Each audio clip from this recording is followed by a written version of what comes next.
Hello, everyone. Welcome to the 21st episode of Road to Super Bowl podcast that aims to put you behind the eyes of general managers across the National Football League, give you my opinion and my perspective towards the teams that play this beautiful game that I absolutely love and cannot wait to actually see again. In order to fill the time, let's focus on what the teams are going to give us. Here we try to take a deeper look, not only into like, is this guy good? Is this team great? What is there to be interested in? But also we aim to focus the financial aspects of the game because in an era of cap hit, managing the cap hit, uh, let's say like doing the best you can do with the limited salary is the key for every general manager in order to give his team the best possible opportunity to win Super Bowl. That's pretty much the aim, what we're trying to do here. But of course, in order to know whether the player is worth new contract, worth the contract he has, and like keeping on the roster even, you need to know if the player, how good the player is. So for that, we have rundown.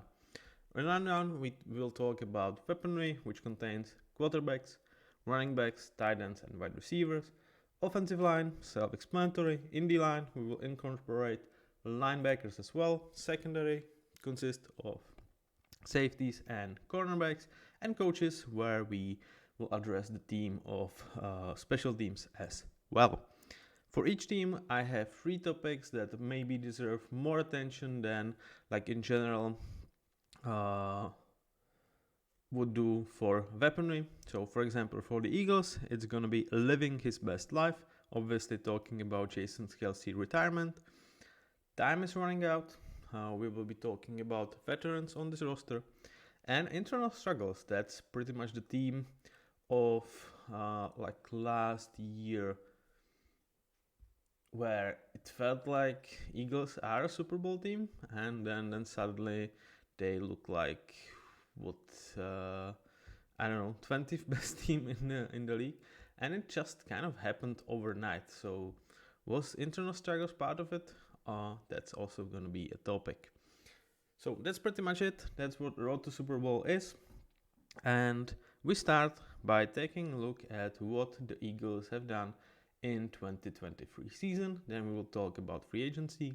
After that, we will talk about rundown of the situation, how good this team is on the paper, how good are the players for each positions. And within that, or as a specific topic, we will be discussing like those topics that I just mentioned. So let's start with Eagles 2023. Like, what is there to say, man? Like, they started the season as one of the favorites to come back to play in the Super Bowl. They signed a bunch of veterans on cheap deals. Or re-signed. Let's say it like that. And more re-signed, guys like Fletcher Cox, Jason Kelce. Really, guys that have won Super Bowl here, wanted to do it again. They came close in that Super Bowl 2022 against the Chiefs. And they felt like, yeah, let's run it back. And right up till December, they looked like a major threat to actually do it. Because what they were, when the November ended, they just came winning with great comeback against Buffalo Bills, with the Jake Elliott amazing kick in the wind, in the rain, just after winning at Arrowhead, beating the Cowboys. They were flying high. Definitely Fly Eagles Fly was in that situation definitely what they believed they are in. They were 10-1, having firm grip on the division, fighting for the number 1 spot for the entire conference, and it seemed like everything is amazing. They've only lost to the Jets in kind of like a weird, 2014 game, where it's like they just could not like deliver offensively against that great defense, but other than that, they've beaten top teams, and look, everything is smooth.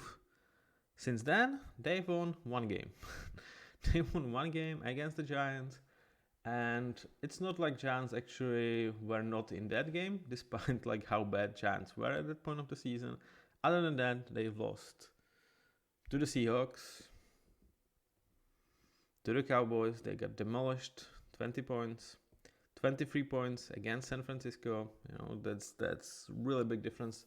They lost at home, 19-42. They've lost at home to Arizona, and they've lost last game of the regular season at Giants.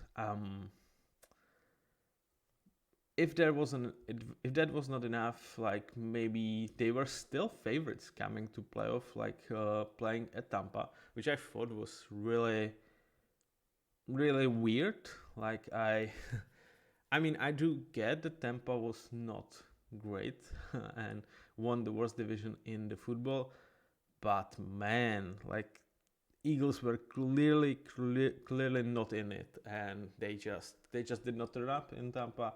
Got demolished 32-9. What a disappointing end to the season. And let's just talk about it. Like, what the hell happened? There's like several like possible explanations. But to me, the most I would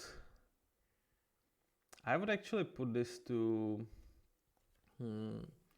like there needed to, like, something had to happen, like internally. Like, I don't know what. There was something with AJ Brown actually being possibly the issue. Whether it was like maybe the older guys kind of having enough of, you know, like, I don't know, but something just, like, I don't believe that the older players suddenly like went downhill. Like they actually were not the problem. Like, it didn't look like any of the veterans was like super bad late in the season. And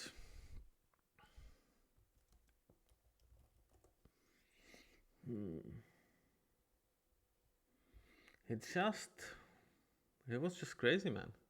Like, I don't feel like I've ever seen such a fall off for a team that it was not expected. Like, I remember, like, it was Steelers, I feel like, 3 years ago, where they were like 9-1, something like that. But it was like, yeah, they were not playing great. Like, Eagles were playing really good football right up to that point. Yeah, they kind of struggled. They played close games against Chiefs, against Cowboys, against Bills. Well, yeah, surprise. They are great teams, you know. You are not going to be beating them by 20 points.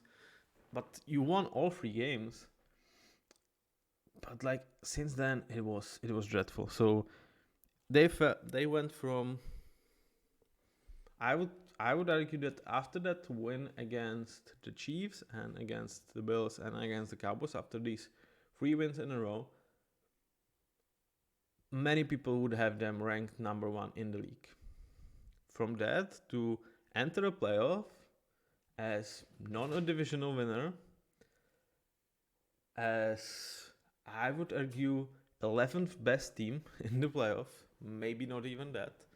Like, I mean, no, who would I put them over in terms of my rankings for the playoffs at that point? Like, I would have them actually quite close with Tampa, and with Tampa having home advantage. Oh, okay, they might be ahead of Tampa, maybe probably ahead of Pittsburgh. And that's pretty much it, man. Maybe against Miami, like that, it would really depend where the game would take place. But that's just incredible fall off. And it's not necessary, you cannot attribute it like directly to injuries. There's, of course, Jalen Hurts was probably playing injured like during the whole season. But it's not like he aggravated his injury. He was not able to play during that time span. And it didn't look like he was necessarily worse in terms of his injury. Like in terms of his production, yes, but pretty much everyone fell off.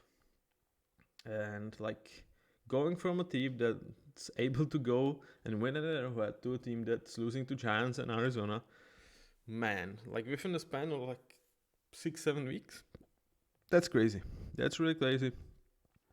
And that makes it really hard to actually rank the Eagles right now, like what they are. We will try to do that. It's not gonna be easy. And we kind of addressed the internal struggles. You know, whether it's like their like team manager fighting over sidelines. I think it was Harry Sneed from the Chiefs. Whether it's like some weird tweet from AJ Brown, whether it's actually like Nick Sirianni being kind of an ass towards, but he was an ass before, but like in a way towards like opponent fans, towards sometimes even media. So he was like smart, and you take that when you are winning, but when you are losing it, a lot of people say, well, maybe he's putting a lot of pressure on the team because of this, taking too much negative attention for the team, and it's just not good. I do not have problem with his antics, to be honest. I feel like in an age where we live, like you either have to be like totally out, you know, like whatever. I don't have problems with actually, you know, coaches showing their emotion. I like it. I'm all for it, as long as it's genuine and as long as it doesn't cross some lines, you know, like being insultive towards other people in like really bad manner. When that is the case, I draw the line there. But when you're just showing emotion, maybe, you know, taking a victory lap over opponent's fans, you know, after they, like 60,000 of them cursing you all game, I do not mind you know, giving some of it back to them, as long as it doesn't cross any, like not any, but as long as it doesn't cross like a big line in terms of I don't know, some slurs or something like that. The question is, where are the Eagles right now? Mentally, we will see. Like, what is the trust within the team? Can this ship find the right river to go back on? We'll see. Before we will talk about this roster, before we start with rundown, it's time to appreciate Jason Kelce. It's such a hard off season losing Jason Kelce and Aaron Donald. Like, what is there to say? Hall of Famer, future Hall of Famer for sure. One of the best centers to ever play the game. To me, like one of the most enjoyable character in the football, even before the podcast that he does with his brother Travis. Like it's New Fly Heights, something like that. I'm sorry, I will find it out for you guys.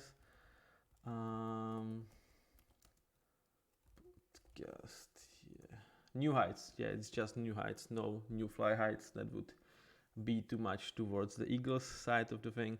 Also, if you have not watched the podcast, he has really amazing wife. He's funny. He's just, I think he needed someone like really special to take care with some of his, I don't know, like I don't want to call it bullshit, but he's just the raw, natural type of guy that I don't think anyone can be a partner to. I feel like it takes something special to be, and I feel like he found a really special lady for himself. I wish him that.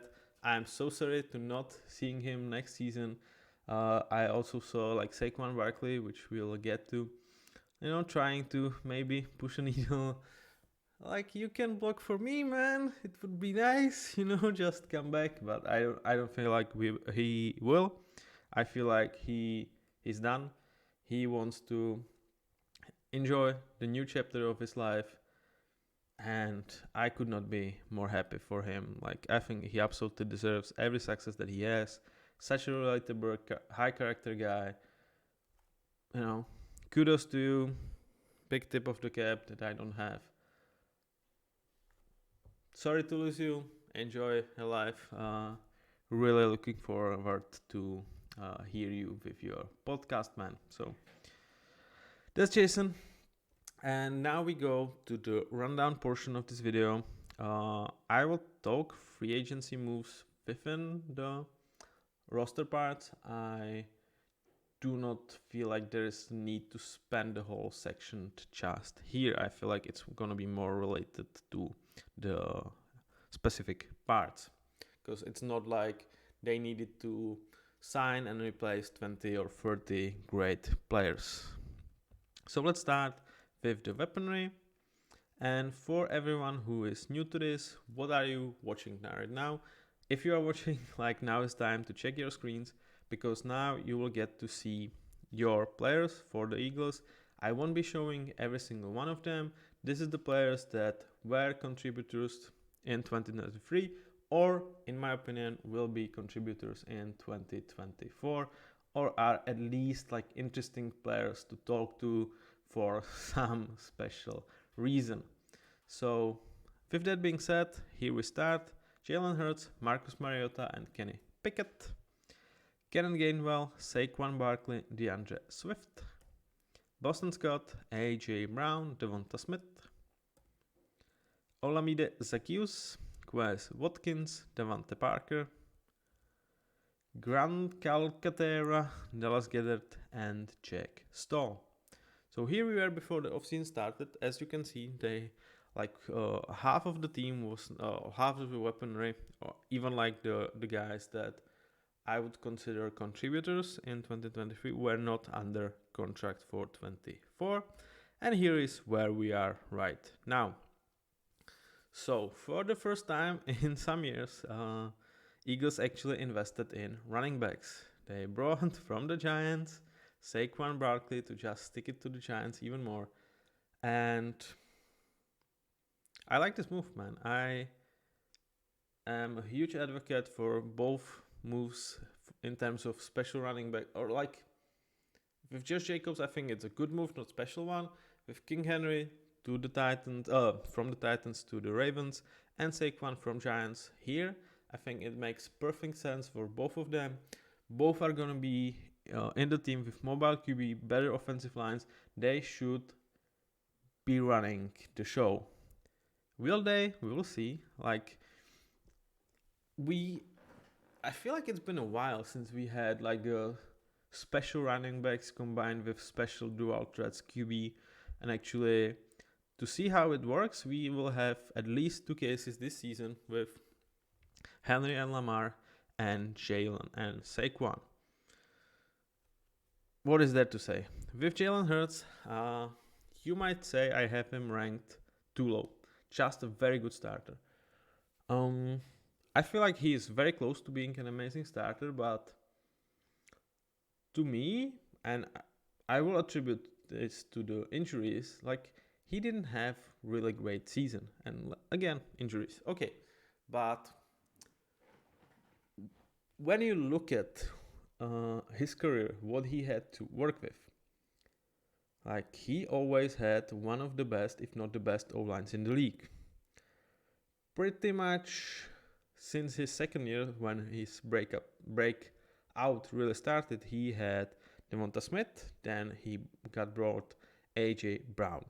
So I'm not saying like he had it handed to him, but he definitely were put into quite a nice situation for himself. Like, yeah, it just helps when you have, one of the greatest O-lines in last decades, and then you get 2 really special wide receivers to throw to. Yeah. Also with Shane Steichen, I feel like he had special offensive coordinator. So last year, when he didn't have Steichen, where he was playing a bit injured, it was a bit of a down year towards like where I would necessarily call him elite or even amazing. I know it might come a bit harsh, and I feel like as soon as week 2, if I see him looking and moving like he did in 2022, I will put him back to amazing starter. For right now, I consider him to be really on the edge. And to me, he's definitely like top 10 QB in the league. I have my 5 guys, Mahomes, or 4 guys, Mahomes, Burrow, Allen, no, 5. Mahomes, Burrow, Allen, Lamar, and 4. What am I smoking, man? Like, that's crazy. And then you have, several guys like Matthew Stafford, Aaron Rodgers, Justin Herbert, Jared Goff, Kyler Murray, and Jalen. They are definitely within this conversation. I feel like week in, week out, you have to rank them. You have to look at the situations they are in. And I would say that, for example, like Jalen would do much better than, for example, Jared Goff in unstructured situation because he's so mobile. But for example, if you put Jalen behind with the Detroit, I'm not sure that he has like such an impressive read or like before the snap reading of the game as Jared does. So do I believe Jalen is better than Jared Goff? Yes, but depends on the situation. But if there is a guy out of these that I believe could move to elite category eventually, I think it's Jalen and Justin. With other guys, I feel like they will be amazing starters at best. I don't think the ceiling is really elite. I feel like for Jalen, the ceiling could be an elite QB, but I think he's not there yet. Still, exceptional QB. Then you have Kenny Pickett, and I already talked about this move for Kenny with Pittsburgh episode. I absolutely don't understand this. You could have fought with Russell Wilson, have a really nice position to actually win the job back from Russell. Especially like with Russell cap hit, he would be an exceptional selling type of guy for the Steelers on the trade deadline if they felt like we are not going to win anything or we are not there with Russ, we want to try Kenny again.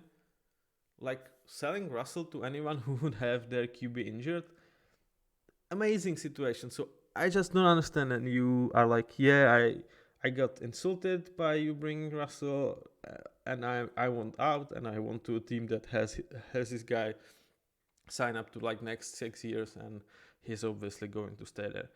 Don't understand. For Eagles, you've got really nice backup for nothing, pretty much. But for Kenny, it just doesn't make any sense to me. Running backs, again, exceptional job. Bringing Saquon here. I absolutely love this. I feel like he's going to thrive here. And he can put this offense on another level. I just cannot wait to see how he's going to function behind proper offensive line. Sorry, Giants, but this O-line is just something else. And it's such a shame that we won't see it behind Jason Kelce. Cannon Gabriel, yeah, why not? Good player to have as your number 2 option, definitely. For that price, you absolutely take that. With wide receivers, they signed Devonta Parker for cheap. Why not? Like his best years are probably over him, but in an offense when he's gonna be like number 4, perhaps number 5, like if Saquon gets involved in the passing game, yeah, he could actually have some nice weeks, and he might actually look much better than we think of him. And for 1.2 million, I really like this signing. You have AJ Brown, you have Devonta Smith. What is there to say? Exceptional duo, definitely one of the best, if not the best in the league. I feel like Jamar Chase, T. Higgins, Jalen Waddle, Tyreek Hill, like these duos are exceptional. Like you can rank them however you want. I would say that both of these guys had, similarly to the whole team, not a great ending of the season, but I would still say they are elite and amazing. And then you have Dallas Goedert, very good tight end. probably not like top 5 in the league, but I would say that top 10 is somewhere for him. Like, he's probably on the edge. Yeah, I think he's gonna be like either closing the top 10 or opening the next 10. Calcaterra, sufficient backup, I would say. Overall, this is definitely an A group. You definitely can hate me for having Jalen as just very good starter. I have no problem with him being an amazing starter. I don't think he's elite. I would have problem with that ranking. But yeah.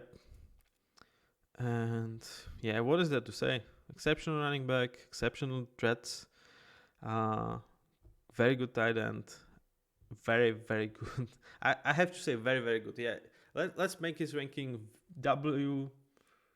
VVGS. Okay. Very, very good starter. That's Jalen Hurts. So definitely an A group. Now it's time to meet the offensive line. So if you want to see their faces, now is the time for you, because we are going to check the player cards for the Eagles offensive line. Oh, maybe for the last time, maybe not. Jason, goodbye. He's waving. Yeah, I wouldn't want to do any bad gesture. So Jason Kelce, Jordan Mailata, Lane Johnson, like what a trio, man. Tyler Steen, Cam Jurgens, Landon Dickerson. I could not resist giving him this picture. Yosu Opeta, Jack Driscoll. So here we were before the offseason started, and here we are right now. So again, now it's the time. If you just want to listen, yeah, you can just listen. So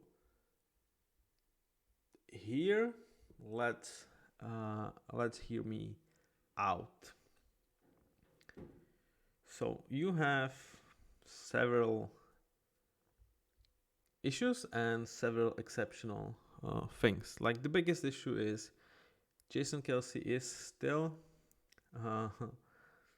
like gonna get like 26 million potentially in cap hit, because his cap hit for right now is 10 million for the season. But as he's retired, like the void year that he has into his contract, it could stay for 25 or it could be added to 24. So either 25 this season or 26, or it's going to be 10 this year and 16 next season.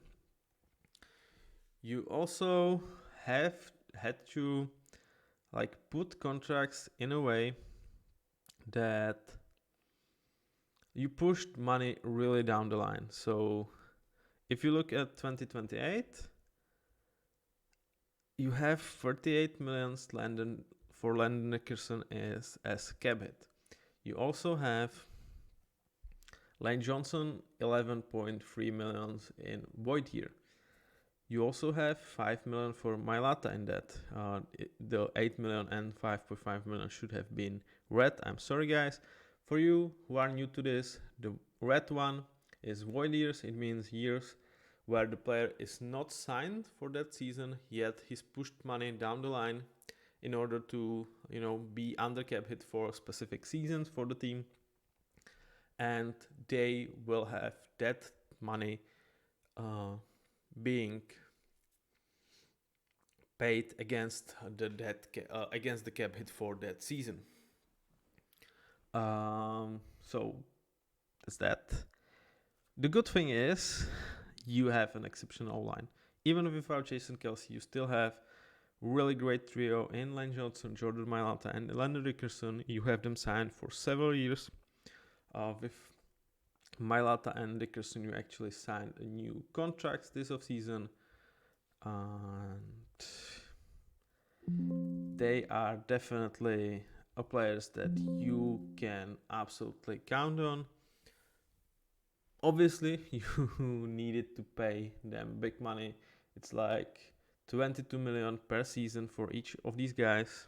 So the fact that you are only paying 15 for both of them or 16 for both of them this season in terms of cap hit and 20 next one, it really says a lot about how you structure these contracts. You are definitely trying to like going for it. You could see that with like Jalen Hurts contract, where his cap hit for the season is only something like 15 millions. Yeah, let's just check this one out. Yeah, it's just 13.8 million. So it's definitely, for better or worse, they are trying to milk this window before they have to pay guys like Devonta Smith real money, not only his rookie deals. They still trying to milk this window where the veterans, when we get to them, it's not only Jason Kelce who is a veteran on this roster, specifically with a lot of guys on the defense. They try to maximize the window, push money down the line, and kind of like, we will care when we get there, but for now, we still believe we are in our Super Bowl window, and we try to use it. So okay, these three guys, top weapons that you have on this O-line. Obviously, without Jason, you will have to have a new center. It's most likely going to be Cam Jurgens, who I feel like is actually quite a decent player. And you are kind of missing that second guard. It was played by Cam last year, but he was brought as a center. So I feel like he's going to slide down there as a successor to Jason, and they will try to address the guard in the draft. Overall, there's like 3 really great players, and then you have good enough guy in Cam Jurgens, and then a hole. But do I trust them to fix it within the draft? And I feel like when you have Johnson, Mailata, and Dickerson next to anyone you bring into that, as long as that guy has at least some quality, I feel like this O-line is going to work. It's most likely not going to be the best O-line in the sport, which is something that they definitely had with Jason. But I would still say they're going to be like B to B plus type of O-line and a strength for this team. Overall, this offense looks really great. It's such a shame that we won't see Jason with it.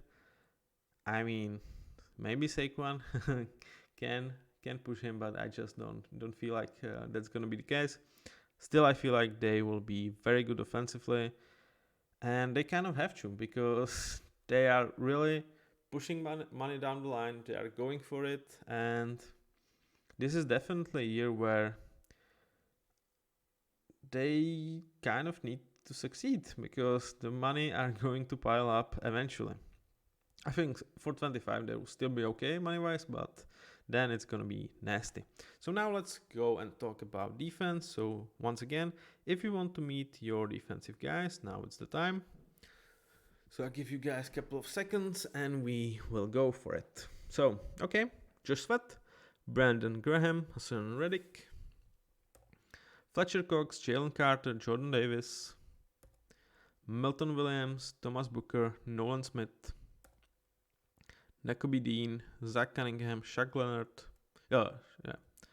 Nicholas Morrow, Zach Baum, Bryce Huff, and that's it. So here we are before the offseason started, and here we are right now, which is actually not true. I have not updated this table since the Hassan Reddick trade, so we will talk about this during during this rundown. So yeah, let's start with Hassan Reddick and Bryce Huff type of deal. And to be honest, I am not happy for this for like both teams, because for Eagles they have to eat, I believe it's like 20 million of dead cap for this season. So yeah, they won't be on the hook for next season, but yeah, I still believe they have, what is it?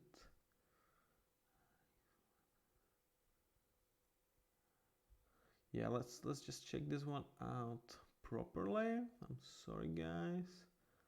So,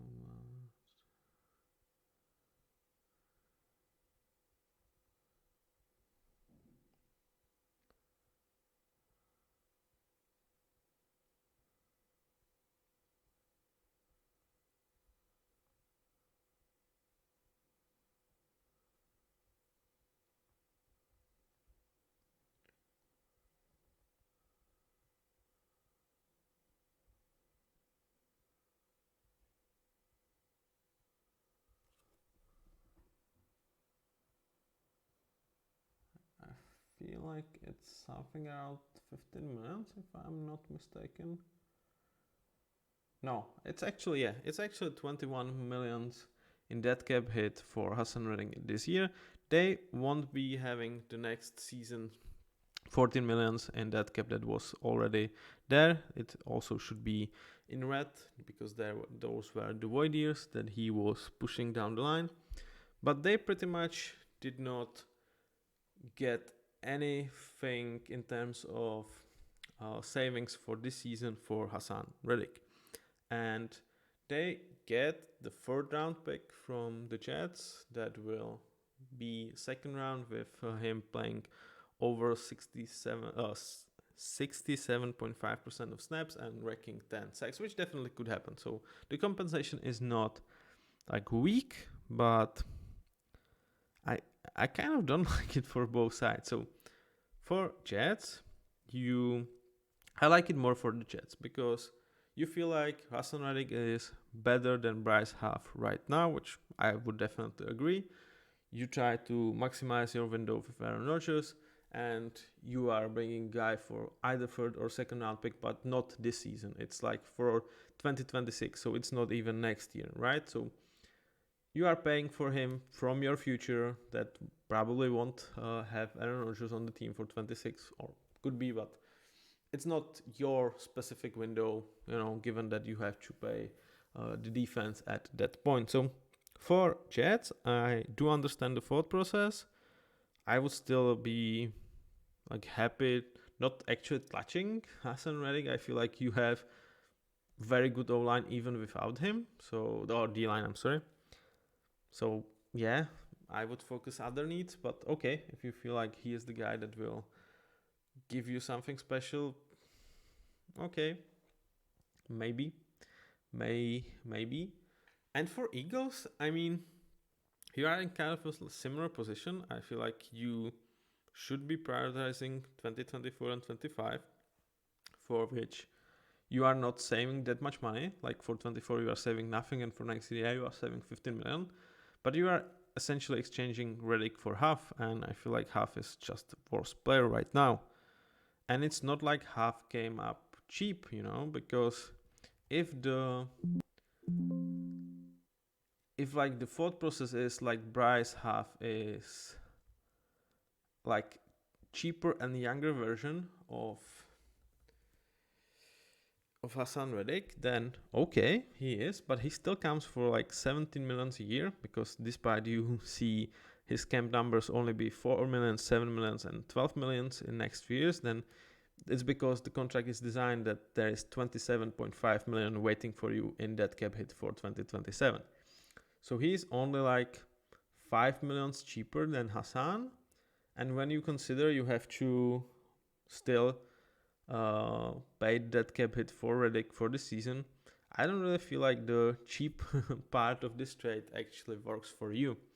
So yeah, I like it more for Jets, but overall I feel like this is one of the weird swaps in NFL, and I don't think that neither side is a winner. I feel like sticking with what you have in Bryce Huff for the Jets and for you have with Hassan Reddick for the Eagles was the right move.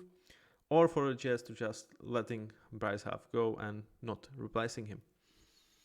Okay, but let's just talk about this D-line as it is right now. Bunch of veterans, Brandon Graham, Fletcher Cox. They are most likely back, and they are still playing well, especially Fletcher Cox. Given his age, he is still balling. Definitely you can see the regression, but yeah, I would say he's still out there as a good player. And you have Jalen Carter and Jordan Davis next to him. Really one of the deepest D-line in the league. That's, once again, I do not understand why you necessarily feel the need to,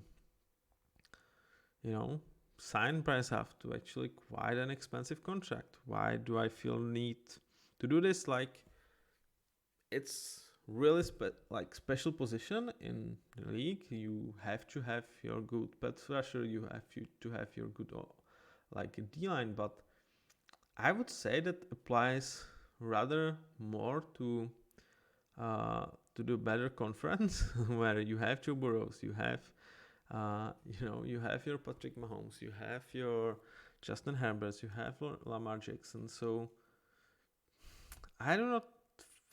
I can justify that for the Jets, but here it just feels a bit too much, and I feel like you should focus other sides of or other parts of your team rather more. But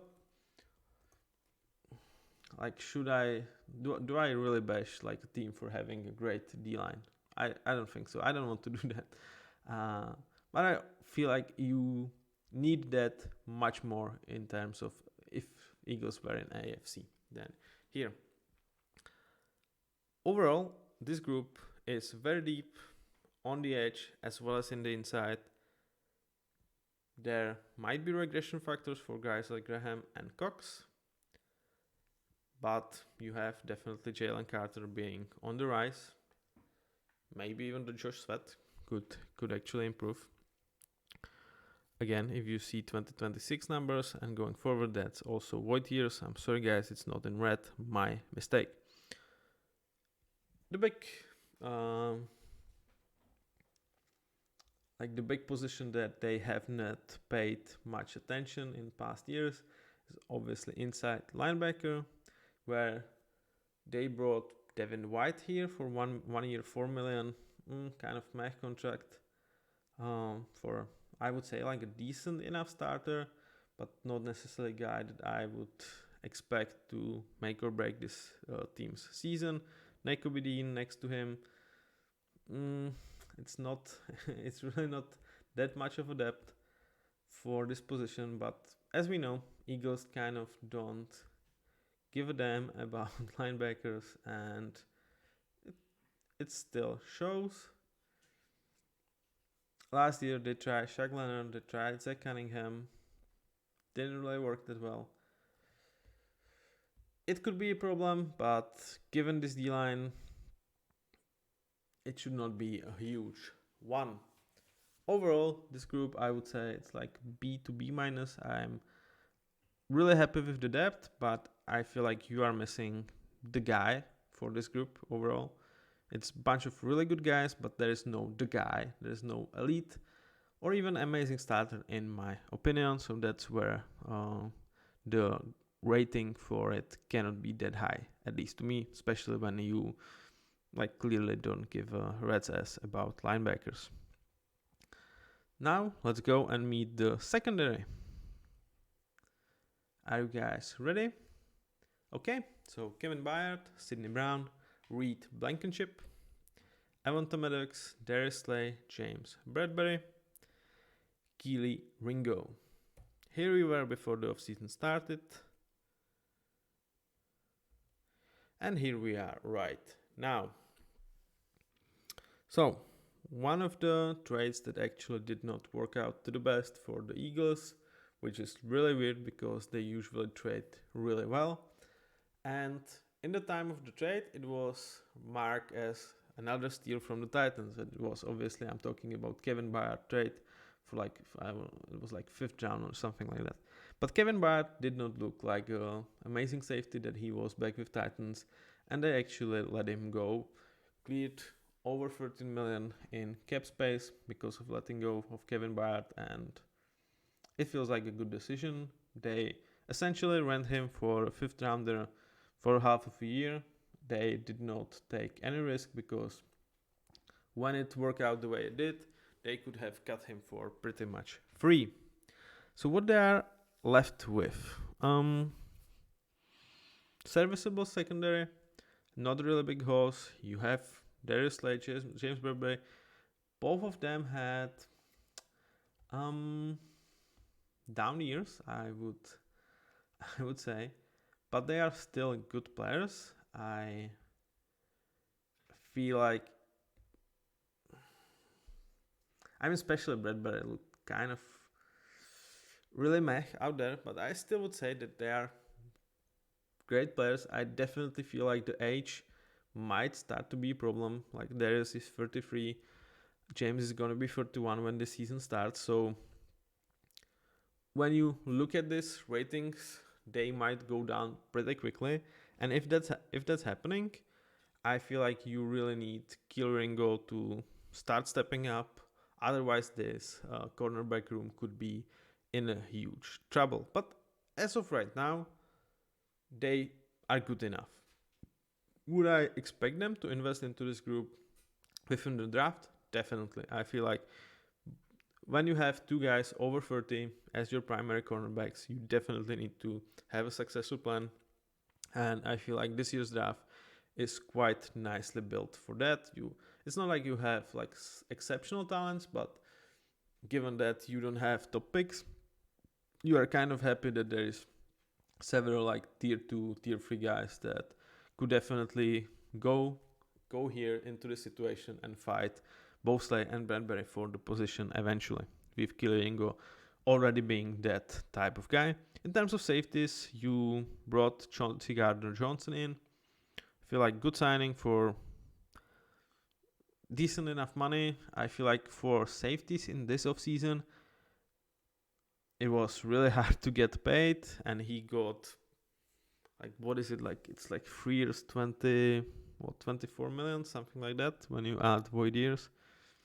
Yeah, good deal for both sides, I would say. Blankenship,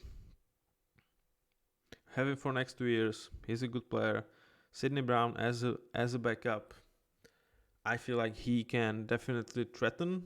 I would argue that probably the Blankenship role, though he is like more value per money, but he is obviously an undrafted player, so you might expect that he will eventually hit some of the like physical limits that comes with a lot of undrafted guys. That it's a reason why they were undrafted, and it's usually their physical limitations are just what they are, right? But Reed was definitely great his 2 years in the league, so I wish him the best. Like, he came in and he played his heart and his ass off, so I hope he continues that.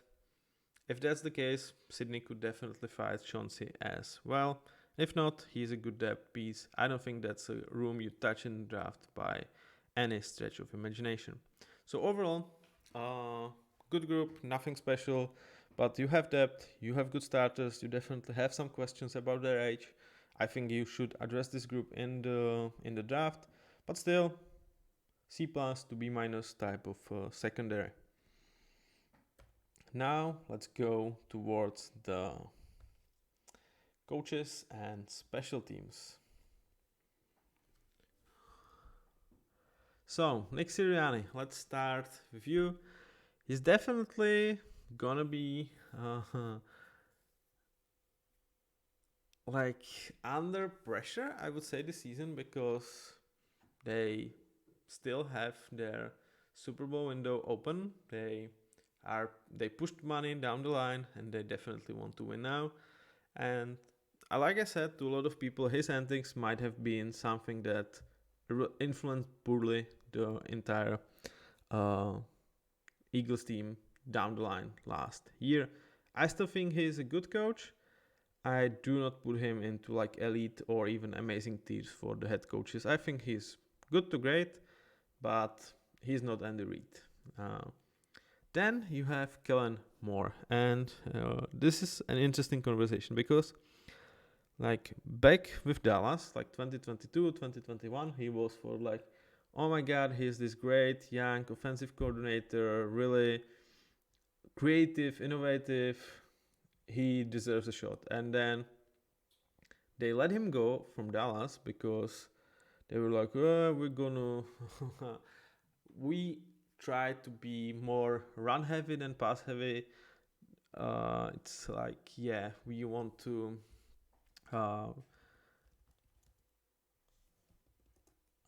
with Mike McCarthy, he was not happy like that much with Kellen because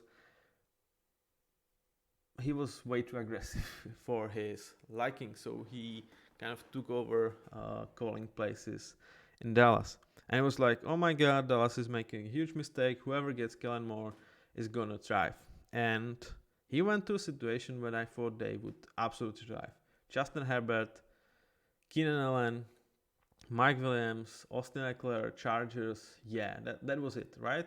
Brandon Staley, defensive coach, he's not gonna like influence Kellen Moore that much in terms of like bitching about his play call, and it just didn't. Like, I mean, yeah, you can say injuries for Williams, for Allen, Kevin Johnson being kind of a bust in year one, but even from like X and O's point of view, I don't feel like it was as good as I was expecting from Kellen Moore. And obviously, with Harbaugh getting the Chargers job, it was kind of certain that he was not going to stay there. He's gonna go and bring his own guys in Greg Roman.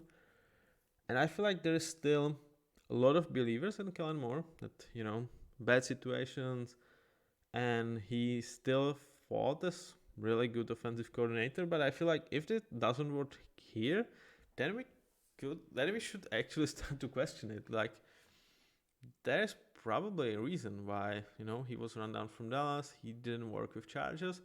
I still trust in him. I like him, but does he get another bad year? I would say, without like question marks or eyebrows being raised. Not in my opinion, not in my head. So really a guy that has something to prove.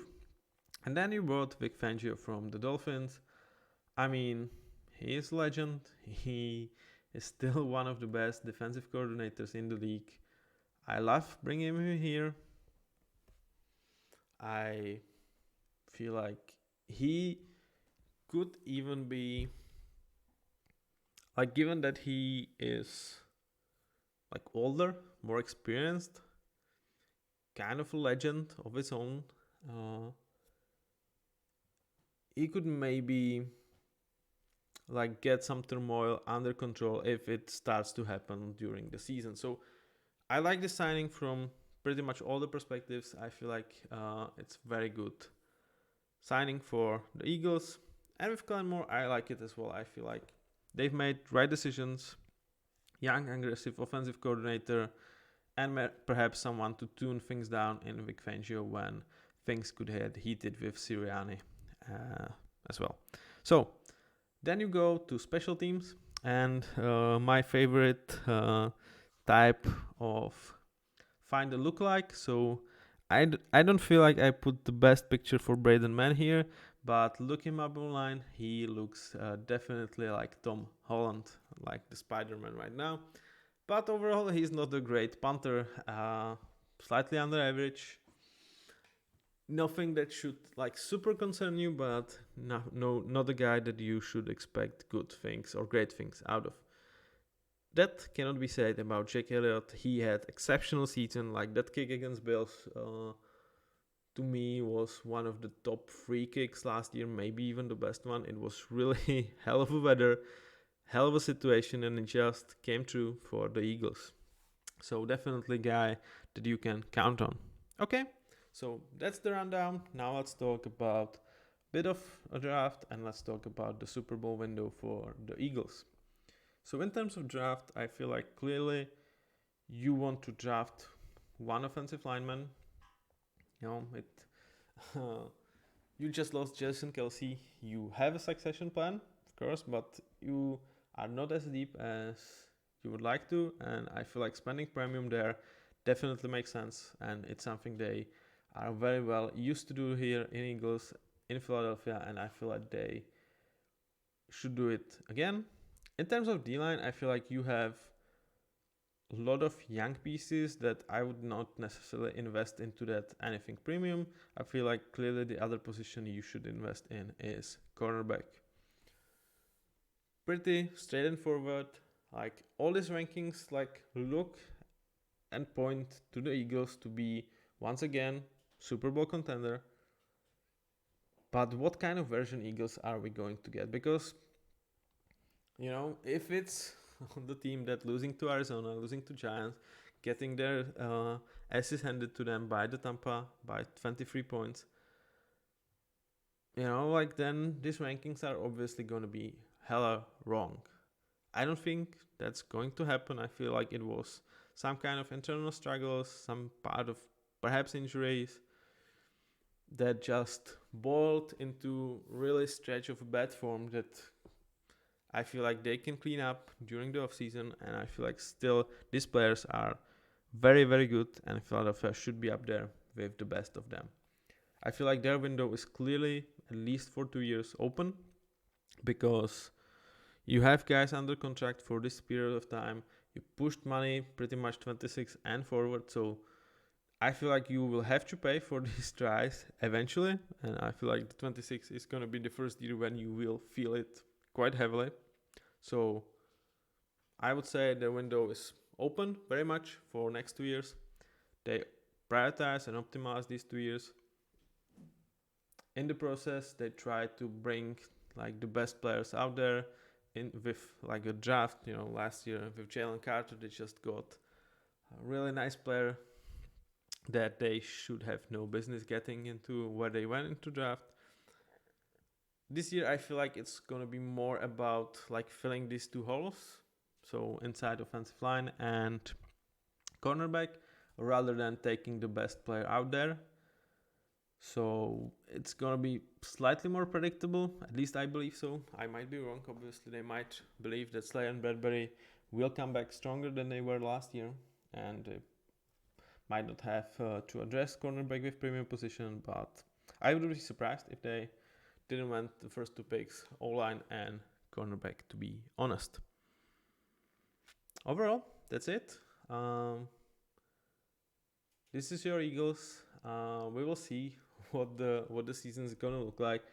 I definitely believe they are great enough team that they should be once again taken as a Super Bowl contender, and I feel like that should be the case for next season as well. For 26, I feel like we will see the window closing. The debt needs to be paid eventually, and I feel like 2026 might be a year when they will try to do that, maybe clear some things for the future, so you can have another Super Bowl windows like this one right now.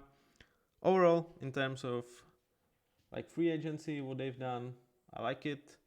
Beside the Bryce Huff, Hassan Reddick kind of weird swap, at least in my head, I don't feel like that was the right move. But from coordinators, from signing Saquon Barkley to the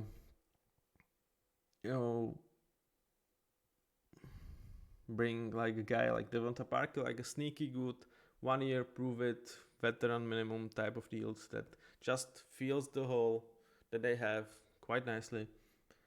Good work. With Eagles is really not the management that you worry about. I would say the biggest wildcard is actually Nick Sirianni for them at this point. I don't think that's actually that controversial to say it, but it is a little bit. So, Eagles fans, let me know if I'm wrong about that one. And hope you enjoyed this episode. If you have, or if you have anything to comment on, please let me know down in the comment section or leave me a like. And be ready, because the next episodes are coming quite soon. We'll be talking Cowboys, we'll be talking Texans, and we are coming to the big boys, or we started with definitely big boys right now. Thank you. See you next time. Until that point, have a nice day or evening or night, whatever what time you are watching. Bye.